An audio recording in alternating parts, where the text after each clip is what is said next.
people of the earth, there is a place where Euphonians live with peaceful life. Come and follow me with the new era of the Barako family. Be part of the new world, hands of love and prosperity. Please welcome the uprising from Barako family. Here they come. Prepare. 5, 4, 3, 2, 1. Ladies and gentlemen, please welcome Azop on the stage, the owner of the Barako family, Miss Ash, with the saying, "Huwag kang gumanti sa gumawa ng masama sa'yo. Tandaan mo, ang bulok na prutas kusang bumabagsak." Along with the owner, we have also the co-owner na nag-iiwan ng isang kasabihang, Ang sakat kasi isipin, ginawa mo ng lahat, nagmahal ka ng tapat, pero sa bandang huli, hindi pa rin sapat. we have the co-owner, Mr. Jan. We have also the founder killer na nag-iiwan ng kasabihang, Huwag kang titikim ng masarap para hindi ka maghanap. At huwag mo sasarapan ang pagpapatikim para di ka hanap-hanapin. the founder Miss Killer. Hindi rin papatalo ang babaeng kapitan na nag-iiwan ng kasabihang, Ba't di mo itry magsulat ng libro? Galing mo gumawa ng kwento eh. the captain Miss Amara.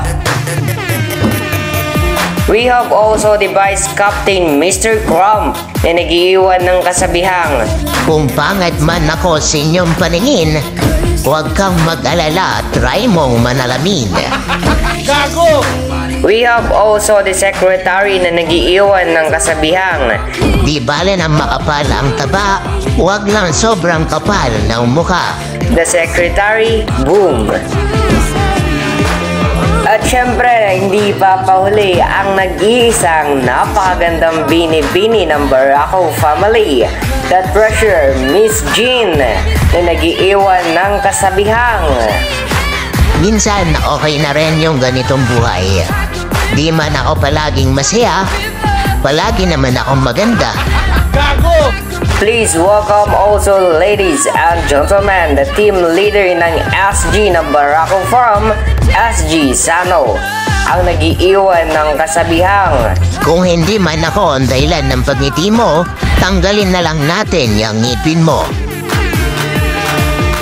Andyan din ang ating SG, Mr. SG Zekiel, na nag-iwan ng kasabihang, Minsan kapag masyado ka ng palaban, hindi ka na mukhang matapang.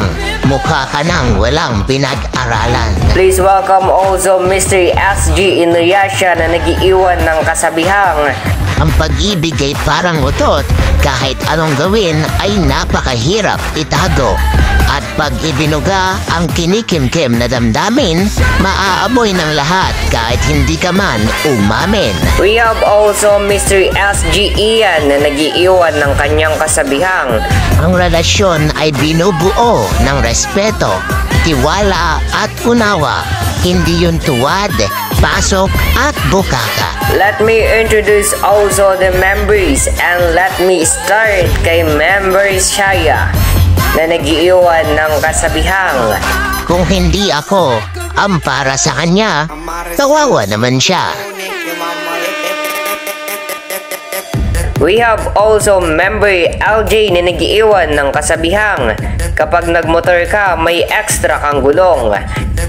Kay Barako Official Community, as owner, ipapanalo ka.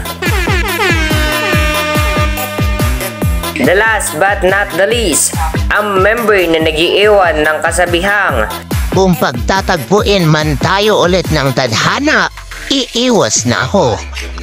Ayoko na ulit mapunta sa sitwasyong hindi ako kayang ipaglaban ng taong halos isugal ko na ang lahat. the member sigh. Barako family, baka nakakalimutan po natin, everyone is waving and waiting for the rain. Gago! Kaya naman Barako family, ibagsak na ang paulan!